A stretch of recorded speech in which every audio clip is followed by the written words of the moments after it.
یا الہی بخش دے سید کو روز حشر تو۔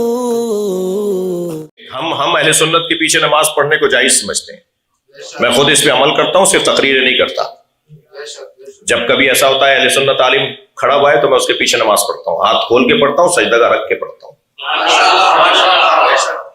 اور انہیں معلوم بھی ہو جاتا ہے کہ کوئی شیعہ ہمارے پیچھے نماز پڑھا، اور میں اسی حلیے میں زیادہ تر رہتا ہوں تو یہ بھی پتہ چل جاتا ہے کہ شیعوں کا کوئی بہرحال غیر ذمہ دار نہیں ہے۔ اہل سنت علماء کے پیچھے نماز پڑھنا ہمارے ہاں جائز ہے، ہمارے ہاں اہل سنت علماء کے پیچھے نماز پڑھنا جائز ہے، اور نماز وہی صحیح ہے، بعد میں گھر جا کے بھی دوبارہ نہیں پڑھنی۔ بہت سارے لوگ کہیں گے لو مولانا ایک ہی نماز نہیں پڑھی جا رہی تھی، آپ تو دو پڑھوانے کی بھی بات کر رہے ہیں، تو نہیں، وہی نماز کافی ہے۔ اہل سنت کے پیچھے نماز پڑھنا جائز ہے، نماز ٹھیک ہے، ان کے پیچھے نماز پڑھا کرو جب کہیں موقع پڑھنے دیں تو۔ آج کل سوشل میڈیا کے اوپر ایک شیعہ مولانا کی کلپ چل رہی ہے جس کے اندر وہ یہ درس دے رہے ہیں شیعہ حضرات کو، عوام کو، کہ آپ کو سنی مسجد میں نماز پڑھنی چاہیے اور میں بھی پڑھتا ہوں وغیرہ وغیرہ۔ تو اس کے بارے میں آپ کا کیا کہنا ہے؟ یعنی شیعوں کی طرف سے ان کا کہنے کا سوال کا مطلب یہ ہے کہ پہل ہے اس چیز کی کہ ہم کو ایک ہو جانا چاہیے، شیعہ کو اور سنی کو، اور آپس میں ایک دوسرے کی مسجدوں میں یا ایک دوسرے کے امام کے پیچھے نماز پڑھنا چاہیے۔ اور ان کے عالم، یعنی جس عالم کا انہوں نے ذکر کیا ہے، شاید شہنشاہ نقوی، مولانا شہنشاہ نقوی، تو اس کے بارے میں کیا کہنا ہے؟ اس سوال کے جواب میں اعلیٰ حضرت عظیم البرکت کا میں ایک کلام کے چند شعر آپ کو سناتا ہوں۔ سونا جنگل رات اندھیری، چھائی بدلی کالی ہے، سونے والے جاگتے رہیو، چوروں کی رکھوالی ہے۔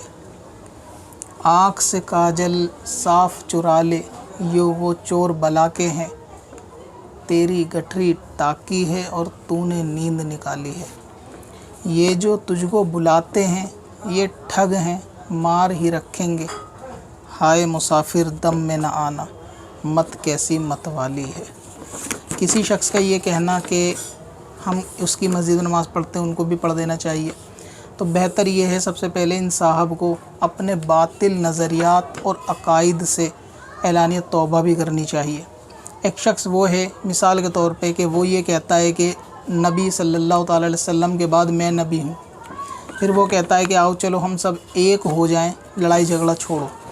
یعنی جب وہ نبوت کا دعویٰ کرتا ہے تو لوگ اس کو برا بھلا کہتے ہیں، لوگ اس پہ کفر کے فتوے بھی لگاتے ہیں کہ نبوت کا دعویٰ کر رہا ہے۔ پھر وہ کہتا ہے کہ ٹھیک ہے لڑائی جھگڑا چھوڑو، میں تمہارے پیچھے نماز پڑھوں، تم میرے پیچھے نماز پڑھو، تو کیا آپ اس شخص کے پیچھے نماز پڑھ لو گے جب تک وہ اس چیز سے توبہ نہ کر لے؟ ہرگز نہیں۔ جو لوگ اس چیز کو پازیٹیو لے رہے ہیں اصل میں ان کو دین کی سمجھ ہی نہیں ہے۔ شریعت کے معاملے میں ان کو جاہل مطلق کہا جائے گا کہ وہ لوگ بیت الخلاء کے طریقے بھی صحیح طریقے سے نہیں جانتے، اور وہ علماء کو سکھاتے ہیں کہ یہ پہل ہے لہٰذا کر لینا چاہیے۔ شیعہ حضرات کے جو عقیدے ہیں وہی ان صحابہ کے عقیدے ہیں۔ ان میں سب سے پہلا عقیدہ یہ ہے کہ حضرت علی تمام صحاباؤں سے جو ہے وہ افضل ہیں۔ دوسری بات یہ ہے کہ یہ صاحب اور ان جیسے اور بھی صاحب حضرت فاروق اعظم کو، حضرت ابو بکر کو، اماں عائشہ رضی اللہ تعالیٰ عنہ کو، ان سب کو جو ہے تبرہ کرتے ہیں، برا بھلا کہتے ہیں۔ اب ظاہر ہے کہ سامنے کوئی کیمرے پر تو نہیں کہتا، لیکن جو کتابوں میں عقیدہ لکھا ہوا ہے ان کو ایکسیپٹ کرتے ہیں۔ تو کوئی بھی غیرت مند مسلمان اس چیز کو گوارا کرے گا کہ حضرت عمر کو یا حضرت ابو بکر صدیق کو ان کے اوپر لعن طعن کی جائے، ان پہ تبرہ کیا جائے، ان کے ساتھ بد کلامی سے ان کا ذکر کیا جائے، اور پھر وہ شخص کہے کہ چلو آؤ ہمارے ساتھ نماز پڑھو، تو کیا کوئی غیرت مند پڑھے گا؟ ہرگز نہیں۔ ایسے لوگ کہ جن کا ایمان بالکل کمزور اور کچا ہے اور ایمان کے سب سے نچلے درجے پر ہے اور جہالت کے لوور سرکٹ پہ یہ لوگ چل رہے ہیں، صرف وہی لوگ اس قسم کی باتیں کرتے ہیں کہ یہ بات اچھی ہے، یہ ایک ہو جانا چاہیے۔ ابھی میں اس ویڈیو کے اندر آپ کو ایک لیٹسٹ کلپ دکھاتا ہوں۔ پاکستان کی ایک شیعہ عالم ہے، لڈن جعفری شاید نام ہے، اور ان کے میم بہت زیادہ مشہور تھی، میں نہیں بتاؤں گا۔ کرونا کے معاملے میں انہوں نے ایک دوا ایجاد کر دی تھی، اور وہ دوا جب لوگوں نے مانگی تو انہوں نے اس دوا کا فارمولہ بتانے سے منع کر دیا، اور میں نہیں بتاؤں گا وغیرہ۔ یہ بہت زیادہ وائرل بھی ہوا تھا۔ آپ ان کی ویڈیو کلپ دیکھیں کہ ایک مجلس کے اندر جو لائیو ٹیلی کاسٹ چل رہا ہے اس میں سنی اور شیعہ عالم بیٹھے ہیں، اور وہاں یہ بات رکھی گئی کہ آپ ابو بکر صدیق کو اپنے منچ سے فضیلت کیوں نہیں بیان کرتے؟ مولا علی کی فضیلت بیان کرتے ہیں تو ٹھیک ہے، وہ ہم بھی کرتے ہیں، تمام صحابہ کی فضیلت ہم بیان کرتے ہیں، لیکن آپ صرف اہل بیت کے سوا باقی تمام صحابہ کی صرف اور صرف برائی کرتے ہو، یہاں تک کہ معاذ اللہ ان پہ کفر تک کے حکم لگاتے ہو۔ تو ایسی جماعت کے جن کے بڑے، جن کے اکابر صحابہ کو کافر بولتے ہوں، اس کا ایک بندہ آئے بولے میں بھی نماز پڑھتا ہوں تم ہمارے پیچھے پڑھو، تو کیا غیرت مند پڑھے گا؟ جب تک اگر اس شخص کو ایسا لگتا ہے کہ ایک ہو جانا چاہیے تو اس شخص کو پہلے اپنی اس جماعت سے ہی علیحدگی اختیار کر لینی چاہیے کہ جو صحابہ کو کافر بولتے ہیں۔ اب اس منافق شخص لڈن جعفری کی آپ یہ حرکت خود دیکھیں گے اور سنیں گے کہ جب علماء نے کہا کہ آپ لوگ جو ہے نا صحابہ کا ذکر اگر آپ کے اسٹیج سے ہو تو زیادہ بہتر ہے، اور اس طریقے کی کچھ اور بات بھی وہاں پہ چلی جس پہ جو ہے وہ شخص جو ہے لڈن جعفری شیعہ وہ اٹھ کر چلا گیا مجلس چھوڑ کے۔ اب دکھنے میں یہ لگا کہ شاید کچھ انبن ہوئی، صحابہ کی فضیلت کے اوپر کوئی بحث ہوئی، وہ اٹھ کے چلے گئے۔ اب آپ سوچیں صحابہ کی فضیلت پہ بات چل رہی ہے اور اس پہ کوئی ایمان والا اٹھ کے چلا جائے گا؟ اگر میں آپ سے کہوں، آپ مجھ سے کہیں کہ آپ حضرت علی کا آپ ذکر کر رہے ہیں، ابو بکر کی فضیلت بیان کریں، تو کیا میں اس محفل سے ناراض ہوں گا؟ ظاہر سی بات ہے کہ میں ان کی فضیلت بھی بیان کروں گا۔ آپ کہیں حضرت عمر کی فضیلت بیان کریں تو ان کی بھی فضیلت بیان کی جائے گی۔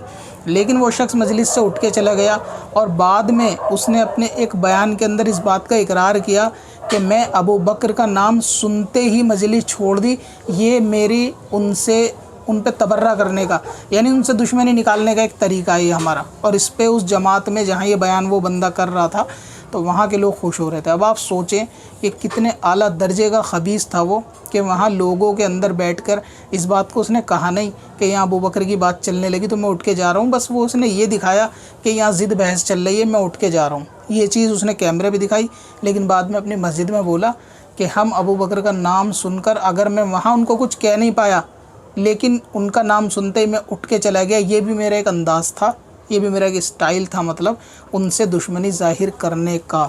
اور یہ اس نے اپنے الفاظوں میں کہا، لیکن اس کا لب لباب یہی ہے کہ ان کا نام سنتے ہی میں چلا گیا، میرے دل میں ان سے اتنی نفرت ہے ابو بکر سے۔ یہ بات اس نے بعد میں کہی۔ حدیث میں آتا ہے لو کان بعدی نبی لکان عمر، میرے بعد نبی ہوتا تو عمر ہوتا رضی اللہ تعالیٰ عنہ۔ یہ حضرت یہی علی کے لیے حدیث سنیں ہے، سنیں سنیں حضرت، یہ مستند حدیث حضرت علی کے سنیں لیے حضرت، آپ نے فرمایا کہ اگر میرے بعد نبی ہوتا تو علی ہوتا۔ 50,000 حوالے میں کل لا کے دکھا سکتا ہوں اہل سنت کے، وہ تو پورا خاندان ہے، ایک منٹ، وہ تو پورا سوال ہے، تمام 25,000 صحابہ، یہ تو بولی بات ہو گئی ہے جو ہیں ہمارے لیے سرکار۔ صحابہ کا مطلب کیا ہے؟ 25,000 سرکار صحابہ ہیں اور ان کے تمام جان دینے والے، 1.25 لاکھ صحابہ۔ یا مجھے موقع دے دے، ٹائم نکل جائے گا۔ فضل سبحان صاحب یہ والا جملہ تو آپ کہیں نا کہ ہاں آپ توہین حرام سمجھتے ہیں تمام میں اصحاب ابھی آ رہا ہوں، ابھی پروگرام بھائی آپ ایک جملہ تو بولیں، یہ کیا بات ہو گئی؟ تاثر صحیح جا رہا ہے مطلب علامہ صاحب کی غلط ہو رہا ہے فیس بک پر، نہیں آپ تو حرام سمجھتے ہیں نا، آپ حرام سمجھتے ہیں۔ میں یہ سب بند کراؤں گا، درخواست دی ہوئی ہے۔ ارے آپ اپنا تو بتائیے، درخواست تو بعد میں دیں۔ آپ حرام سمجھتے ہیں ابو بکر صدیق کی توہین کو؟ یہ میں تو کہہ رہا ہوں کہ اخلاق سے گری کوئی بات نہ ہونی چاہیے۔ ابو بکر صدیق کی توہین کیا ہے؟ صحابہ، ارے آپ حضرت ابو بکر صدیق کی توہین کیا ہے وہ بتائیے۔ میں نے تو کوئی نہیں کی نہیں آپ بتائیے حرام ہے کہ نہیں؟ بھائی، سب حرام ہے، حرام ہے نا، یہی تو بول رہا ہوں۔ اما عائشہ صدیقہ کی توہین حرام ہے، اور یہی بات ہاں یہی بول رہا ہوں، قابل احترام ہے، ہاں قابل احترام ہے، یہی تو میں آپ کو بول رہا ہوں۔ الحمدللہ اب ٹھیک ہو گئی بات، پہلے بھی علامہ صاحب نے یہ بات کی، جزاک اللہ علامہ صاحب، بیویاں قابل احترام ہیں، بالکل صحیح ہے، خوبصورت بات۔ اور سارے اصحاب قابل احترام ہیں۔ ہمارے یہاں تبرہ واجب ہے، ایک ہے گالی بکنا، ایک ہے تبرہ۔ تبرہ کے معنی گالی بکنا نہیں، تبرہ کے معنی ہے ہم نے دوری اختیار کر لی۔ ہم دوری ہے کہ اگر ان کا ذکر ہوگا ہم اٹھ کے چلے جائیں گے، اٹھ کے چلے جانا سب سے بڑا تبرہ ہے۔ پاکستان کو میں نے دکھایا بول ٹی وی پہ کہ جہاں یہ نام لیے جائیں گے میں تبرہ کر رہا ہوں، اٹھ کے جا رہا ہوں۔ یہ حضرت عمر رضی اللہ تعالیٰ عنہ تو وہ ہیں جن کے بارے میں نبی علیہ السلام نے فرمایا عمر تیرے نام سے شیطان بھاگتا ہے۔ مفتی عابد مبارک صاحب نے جو باتیں کی یہ ہمارے دلوں کی ترجمانی ہے۔ خدا کی قسم یہ ہمارے دلوں کی آواز ہے کہ ہمارے صحابی رسول پر کوئی تبرہ کرے، کوئی تان اور تشنیع کرے، ہماری زندگیاں نچھاور، ہماری جوانیاں، ہماری اولادیں نچھاور. جو صدیق اکبر، فاروق اعظم، عثمان غنی، حیدر کرار اور اسی طرح حضرت امیر امیر عائشہ معاویہ رضی اللہ تعالیٰ عنہ کسی کی بھی شان میں گستاخی کریں گے وہ خود اپنے آپ کو دائرہ اسلام سے نکال رہے ہیں. تو ہم تو یہ میسج دیتے ہیں کہ ہمیں تو آپ موضوع دیں، ہم حیدر کرار پر اتنی آیات پیش کریں گے کہ آپ اس کو گن نہیں سکتے. ہم اردو کتابوں کے اور صرف اشعار کے اور فلاسفرز کے نام نہیں لیتے، ہم تو چیلنج کرتے ہیں. تو سوچیں کہ اگر ان صاحب کو یہ لگتا ہے کہ سنی شیعہ ایک ہو جانا چاہیے تو پہلے ان کو اس بات کا بھی اعلان کرنا چاہیے کہ اس بندے نے جو حرکت کری غلط ہے. ان کو اپنی شیعہ عوام کو پہلے یہ سمجھانا چاہیے کہ تمام صحابہ جنتی ہیں، تمام کے تمام صحابہ، اور کسی ایک کو بھی برا بھلا کہنا، کسی ایک پر بھی لعن طعن کرنا یہ خبیث النسل کا کام ہے، یہ کسی مسلمان کا کام نہیں ہے. تو جب آپ کی جماعت سے صحابہ پہ لعن طعن ہوتی ہے، اماں عائشہ پہ لعن طعن ہوتی ہے، دوسرے دیگر معاملوں پہ، اور آپ نے وسیم رضوی کے بارے میں بہت مشہور ہے، آپ کو معلوم ہی ہوگا، اس کی بھی اصل یہی تھی کہ وہ بھی اپنے اسی گھرانے سے تعلق رکھتا ہے، اس لیے اس نے قرآن بدلا. اور یہ ہمارے علماء کہتے بھی آتے تھے کہ یہ قرآن پہ ایمان رکھتے نہیں ہیں شیعہ حضرات، چند رکھتے ہیں، لیکن چند رکھنے سے کچھ نہیں ہوتا، کیونکہ آج کی نوجوان نسل وہ جاہل ہے، چاہے وہ کسی بھی طبقے کی ہو، تو ان کو پتہ ہی نہیں کہ ہمارے بڑوں کا معاملہ کیا ہے. سنیوں میں بھی یہی حال ہے، شیعوں میں بھی یہی حال ہے.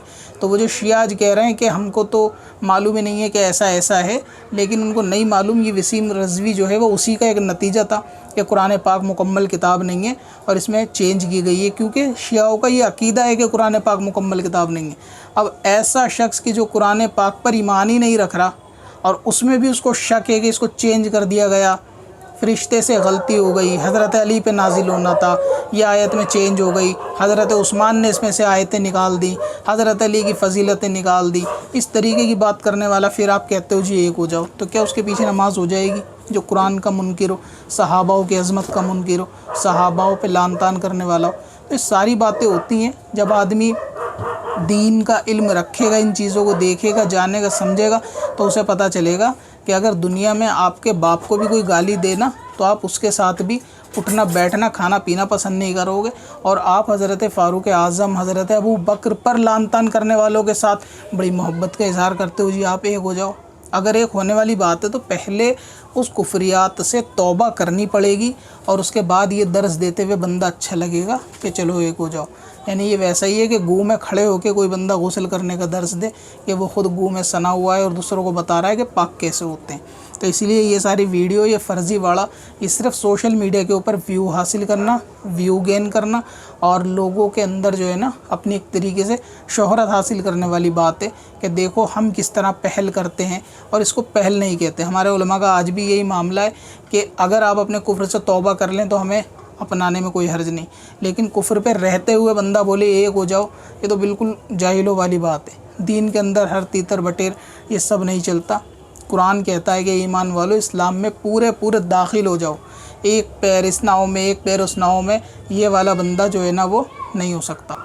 اور بھی اس طریقے کی بہت ساری عقائد کے اندر خرابیاں ہیں، لیکن ایک ویڈیو میں مختصر بیان ہو سکتا ہے، مکمل نہیں بیان ہو سکتا. اس کے لیے آپ جو ہے نا اور علماء کی کلپ سنیں، اس کے اندر شیعہ حضرات کی کتاب اور ان کے متعلق معاملہ پتہ چل جائے گا، تو آپ کو سمجھ میں آ جائے گا کہ صحاباؤں کے بارے میں کتنا گندا نظریہ اور یہ عقیدہ رکھتے ہیں، اور اس کے بعد درس دیتے ہیں کہ میں تو سنی امام کے پیچھے پڑھتا ہوں. بھئی پڑھو گے تم سنی امام کے پیچھے، وجہ کیا ہے کہ سنی امام الحمدللہ مسلمان ہے، صحاباؤں کو، کسی بھی صحابہ کو برا نہیں کہتا. سنی اس کا نام ہے کہ وہ ہر ولی کی تعظیم کرتا ہے، ہر صحابہ کی تعظیم کرتا ہے، اس کا ایمان اعلیٰ درجے کا ایمان ہے، تو اس کے پیچھے تو نماز پڑھو گے. لیکن تم چند کو چھوڑ کے سارے صحابہ کو کافر کہتے ہو، سب صحابہ پہ لعن طعن کرتے ہو، بظاہر کیمرے پہ نہیں کر رہے ہو تو کتابوں کی تائید کرتے ہو، ان کتابوں کو پڑھتے ہو. جنہوں نے لعن طعن کری ہے ان کو برا بھی تو نہیں کہتے، ان کو بھی تو فیور میں ہوتے ہو. یا تو ان کو برا کہو، ان سے برات کا اعلان کرو کہ بھئی جنہوں نے برا کہا ہے ہم ان کو نہیں مانتے، جس کتاب میں برا لکھا ہے ہم ان کو نہیں مانتے، ہم سارے صحابہ کی تعظیم کرتے ہیں. تب آپ کی بھی یہ بات سمجھ میں آئے گی کہ ہاں ایک درس ہونے والی یا ایک ہو جانے والی بات ہے، ورنہ ایمان کے ساتھ کوئی سمجھوتا نہیں ہو سکتا. اب اپنی ویب سائٹ بلاگ کے لیے ہوسٹنگ خریدیں قادری-hosting.com سے اور پائیں سب سے سستی SSD web hosting, light speed اور سی پینل کے ساتھ، وہ بھی کم پرائس میں۔ آج ہی وزٹ کریں qadrihosting.com پر۔ کب سے اپنی خطاؤں کا شمارا جائے گا،